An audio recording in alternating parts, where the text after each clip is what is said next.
Good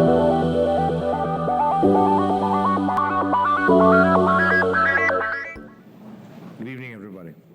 It has been 19 years since the Philippines last hosted APEC.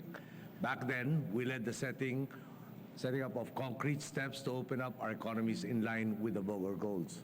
This year, I am proud to have continued our success as hosts by laying the foundations on which APEC can chart a course to improve trade and strengthen quality growth.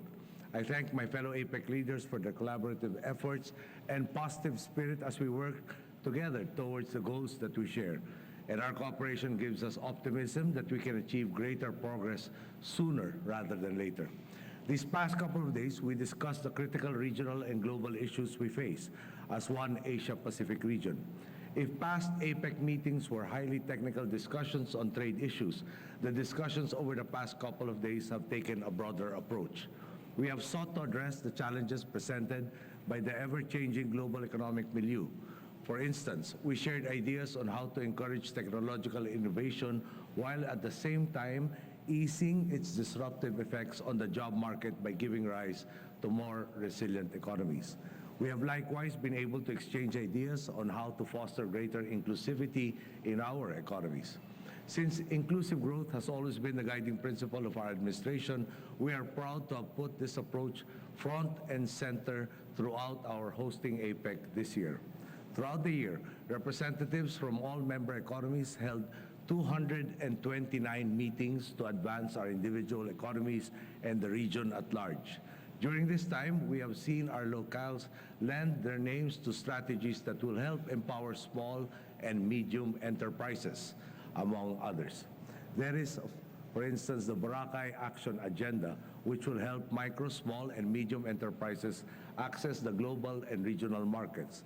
Complementing this is the Cebu Action Plan, which will widen entrepreneurial access to financial markets. Among its other benefits will be lowering the cost of remittances.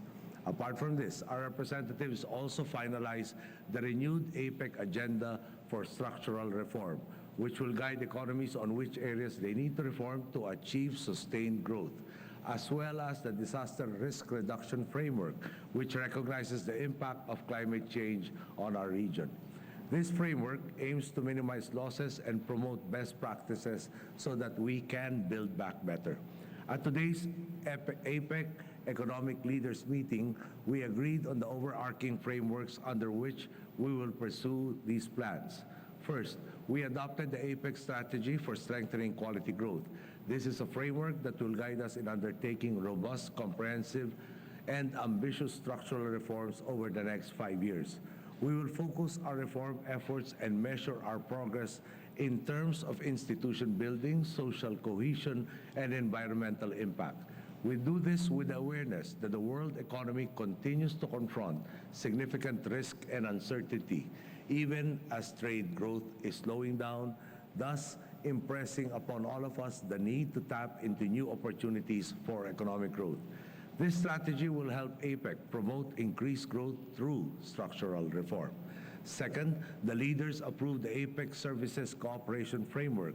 The services sector is becoming a more important part of the economic equation. It makes up approximately 2/3 of the GDP in the APEC region, and we need to put more emphasis and thought into making this sector even more competitive. This framework will lead to a goal-driven roadmap for us to achieve over the next decade to help the sector thrive. To make the most of this gathering, the Philippines, for its part, took the opportunity to meet with leaders of economies as well as leaders in the private sector who had gathered here in Manila. We have taken existing partnerships to a new level. With Mexico, for instance, we committed to work together to combat drug trafficking, which is a common concern of our peoples. With Papua New Guinea, we offered our assistance in supporting their agriculture sector. It was also during this week that we formalized our strategic partnership with Vietnam and our comprehensive partnership with Australia. Moving forward, the areas in which we will work more closely together include defense, disaster risk reduction, and food security.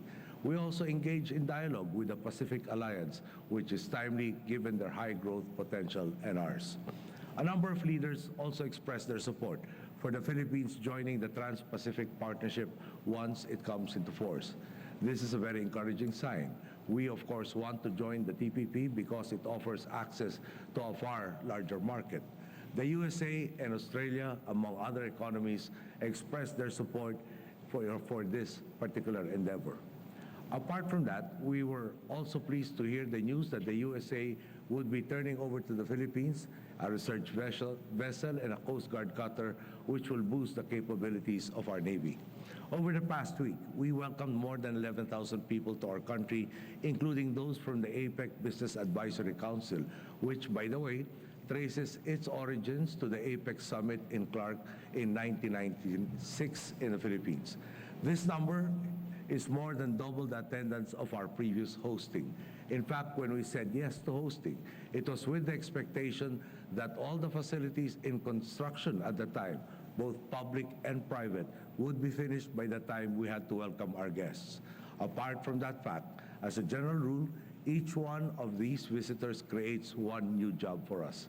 They have also now seen our country and met our people. In other words, they have discovered that the Philippines not only works, but it is indeed more fun. Our theme for APEC 2015 has been building inclusive economies, building a better world.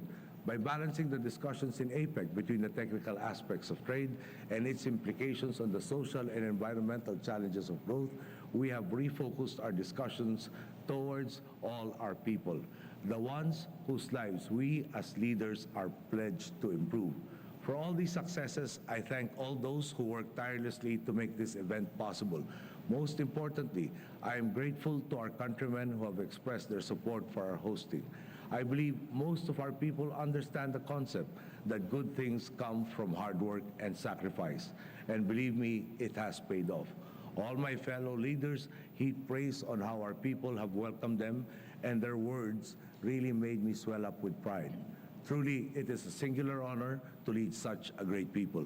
I am certain that with your continued support, there is absolutely no doubt that the Philippines will continue its progress for years, if not generations to come. Thank you. Good evening.